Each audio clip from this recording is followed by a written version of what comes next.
नमस्कार, स्वागत है आप सबका मेरे चैनल। ढोलक बजाना कितना आसान, बहुत आसान।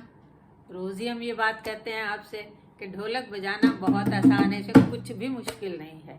ज़रूरी नहीं है कि जैसे जैसे आपको बताया जाता है कि ये आप ये इसको 2 उंगली से बजाइए, 1 उंगली से इधर बजाइए, पहले उंगली चले फिर ये चले। आप अपने हिसाब से भी लय को जरूर देखिए कि ढोलक में आपकी लय कैसी आ रही है। तो थोड़ा बहुत आप अपनी उंगलियों को चेंज भी कर सकते हैं अपने हिसाब से, अपने गाने की लय से, अपने ढोलक की लय से। ऐसा नहीं है कि बिल्कुल अगर इतनी उंगली बताई तो आप इतनी उंगली से बजाएंगे, वो लकड़ी पे लगती रहे और आवाज ही नहीं आएगी। तो जैसा कि मैंने आपको पहले बताया है कि मैंने आपको ढोलक के पार्ट्स बताए थे, सबको बहुत समझ में आ गए थे, सब चीज़ें समझ में आ गई थी। लेकिन कुछ जो नए सब्सक्राइबर्स आते हैं या नए लोग जो इसको देख रहे हैं, उनके लिए एक बार फिर बता देते हैं कि ये जो बड़ा हिस्सा होता है जिसमें ये काला मसाला लगा रहता है, इसको हम बेस कहते हैं। और बेस में भी 2 पार्ट होते हैं, ये ऊपर के हिस्से को खुला बेस कहते हैं और इसको हम बंद बेस कहते हैं। और दूसरा पार्ट जो हमारा होता है, छोटा पार्ट होता है, इसको हम चाटी कहते हैं। लेकिन 1-2 बार ऐसे भी कमेंट आए कि मैम हमारे तो दोनों ही पार्ट बराबर हैं ढोलक के, तो हम क्या करें, हमें तो पता नहीं लग रहा कि कैसा कौन सा क्या है। तो हमने उस दिन आपको बताया था, आज फिर से बता रहे हैं, कुछ नए लोग जुड़ते हैं उनकी भी इंफॉर्मेशन के लिए, कि आप बजा के देखिए। ये देखिए मोटी आवाज आ रही है, देखिए मोटी आवाज है, तो जो मोटी आवाज इधर से आती है उसको हम बेस कहते हैं। और इधर आप बजा के देखिए, टनाटन की आवाज आती है, तो ये टनाटन की जो आवाज है ये हमारी चाटी कहलाती है।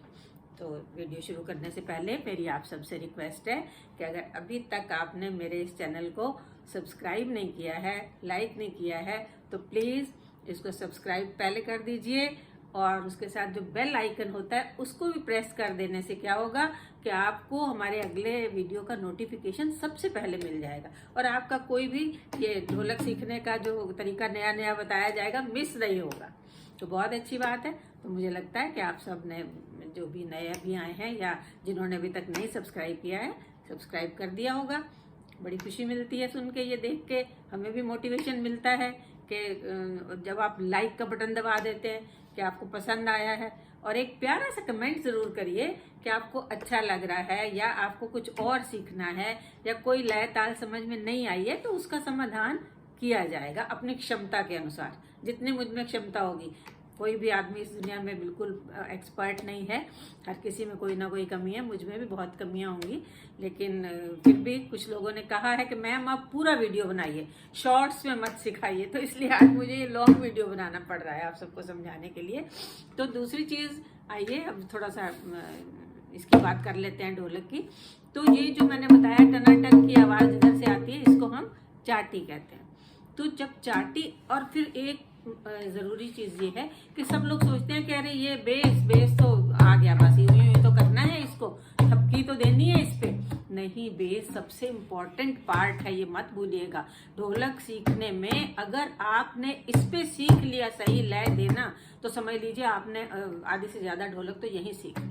इसको कभी भी अनइम्पॉर्टेंट पार्ट मत मान के चलिएगा, ये बहुत इंपॉर्टेंट पार्ट होता है, क्योंकि इसी से आपकी सारी लय ताल बनती है, सारी लय ताल इसी साइड से बनती है। और इससे तो आपके टनाटन टनाटन टनाटन टनाटन आवाज से ढोलक में बस लय और ताल का मिश्रण हो जाता है, तो वो बहुत अच्छी से बजती है ढोलक। इसलिए इस पार्ट को कभी भी ये मत समझिए कि इसका महत्व नहीं है, इसका बहुत ज्यादा महत्व है बेस वाले पार्ट का। बेस में जब भी आप बजाइए तो इसमें थापी देने का काम करते हैं, थापी देने का काम इसमें करते हैं। और थापी दोनों हाथ से भी दी जाती है, कई कई जगह गानों में जो है जब हम जो दोनों हाथ से थापी भी देनी पड़ती है बीच में। अभी आपको कोई गाना गा के सुनाएंगे तो उसमें बताएंगे कि दोनों हाथ से थापी कैसे दी जाती है। तो आज का हम ये देखते हैं, आज हम क्या सीखेंगे। आज हम ये सीखेंगे, सबसे पहले बेस पे आप प्रैक्टिस करिए। 1 2 3, 1 2 3, 1 2 3, 1 2 3, 1 2 3, 1 2 3, 1 2 3, 1 2 3, 1 2 3, 1 2 एक साथ है, और थोड़े से गैप के बाद 3 है। इस लय को अब ऐसे नहीं करना है कि 1 2 3 1 2 3 1 2 3, ना ना, इस तरह आप करेंगे तो आपके ढोलक की लय आएगी। देखिए कितना फर्क पड़ा, 1 2 3 1 2 3 1 2 3 1 2 3 आपने कर दिया नहीं, 1 2 3 1 2 3 1 2 3 1 2 3 1 2 3। अगर आपके पास ढोलक है तो मेरे साथ लेके बैठिए और अभी आप करिए, थोड़ा सा गैप देके 1 2 3 1 2 3 1 2 3 1 2 3 1 2 3। तो गैप देके जब करेंगे तो आप लय के साथ उसको, उस लय को टूटने मत दीजिए और कभी भी बिना बोले मत बजाइए। 1 2 ऐसा ना करिए, देखिए कैसे कैसे बज जाएगा ऐसे नहीं। आप पूरी जैसे लय आती ना बोले 1 2 3 1 2 3 1 2 3, उस तरह 1 2 3 1 2 3 1 2 3 1 2 3 1 2 3। तो इसी तरह से इसको बजाएंगे आप। और इधर क्या करेंगे, इधर जो जब हमें बजाना है तो इधर आज आप बिल्कुल आसान तरीका वाला बजाइएगा। ये दो उंगलियां, हाँ ये भी एक कमेंट में आया है कि मैम हमारी ये उंगली तो चलती नहीं है, इस उंगली से 2 उंगलियां से बजती नहीं है, ये तीनों बजती हैं और ये उंगली चलती नहीं। कोई बात नहीं, इतना परेशान होने की बात नहीं है। आप 2 से नहीं बजता, 3 बजती है, जाने दीजिए, बजने दीजिए। आपकी ताल सही आनी चाहिए, आपकी लय सही आनी चाहिए, आवाज अच्छी आनी चाहिए। और ढोलक को हमेशा बजा के देख लीजिए कि आप किस जगह से बजा रहे हैं। अब देखिए यहाँ से हम बजा रहे हैं, कितनी अच्छी आवाज आ रही, और यही हम यहाँ से बजाएंगे, बताइए आवाज में फर्क आया नहीं आया? आया ना। हाँ, तो यहाँ से बजाने से आवाज मधुर नहीं आती है। जहाँ से मधुर आवाज आए आप उसी जगह से बजाइए।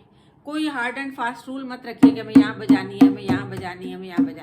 आप बजा के देख लीजिए, जहाँ से आपको सुंदर ध्वनि सुनाई पड़ रही है वहां से बजाइए। तो इधर हम कैसे बजाएंगे आज? 1 2 1 2 1 2 1 2 1 2 2 1 2 1 2 1 2 1। आराम से देखिए 1 2 1 2 1 2 1 2। पहले ग्रुप फिंगर से 1 2 1 2 1 2 1 2 1 2 1 2। देखिए आवाज इस उंगली से आ रही है।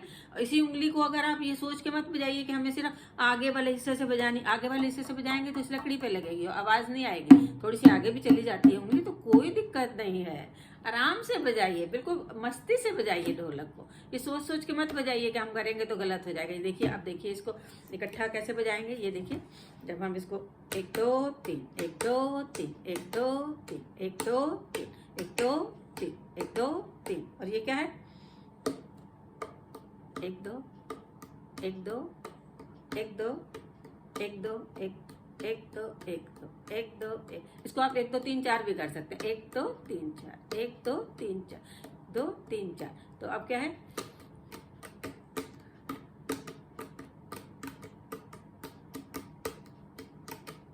देखिए इधर 1 2 3 का, क्योंकि 3 वाले में गैप है, इधर हमारे 1 2 3 4 में गैप नहीं है तो बराबर हो जाता है। तो ये प्रैक्टिस आप आज जरूर करिए। देखिए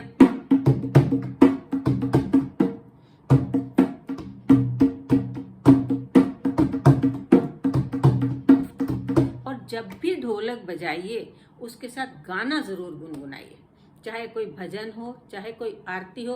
अगर आपको भजन और आरती नहीं आते हैं तो फिल्मी गाना तो कोई ना कोई आता हो, उसको साथ में गुनगुनाइए। क्योंकि जब क्या होता है ना, कई बार लोग ढोलक बजाना तो सीख जाते हैं, गाना ही नहीं गा सकते उसके।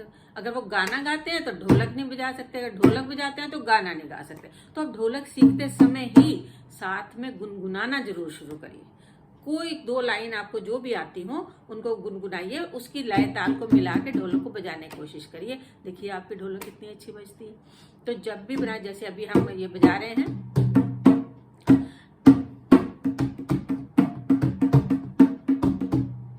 भक्ति के रंग में रंगे हनुमान नजर आए, भक्ति के रंग में रंगे हनुमान नजर आए, भक्ति के रंग में रंगे हनुमान नजर आए। चूर दिया सीना, चीर दिया सीना, सिया राम नजर आए, भक्ति के रंग में रंगे हनुमान नजर आए, भक्ति के रंग में रंगे हनुमान नजर आए। तो इस तरह से मैंने देखा, बीच में थपकी भी बजाई थी। चीर दिया सीना,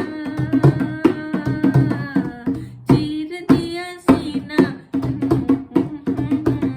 भक्ति बीच में जब थपकी दोनों हाथ से बराबर ऐसे आ जाती है, उससे क्या होता है ढोलक में और रौनक आ जाती है बजने में। तो ये मुझे आशा है कि इसकी आप आज प्रैक्टिस करेंगे। गाना गुनगुनाते गुनाते बीच में थपकी देने की भी कोशिश करिए, फिर उसके बाद अपनी ऐसी ढोलक चालू कर दीजिए कि बहुत अच्छा लगेगा आपको बजाने में। और मुझे बड़ी उम्मीद है कि आज की आपको अगर ये समझ आ गई होगी तो आप आज ढोलक बजाने लगेंगे।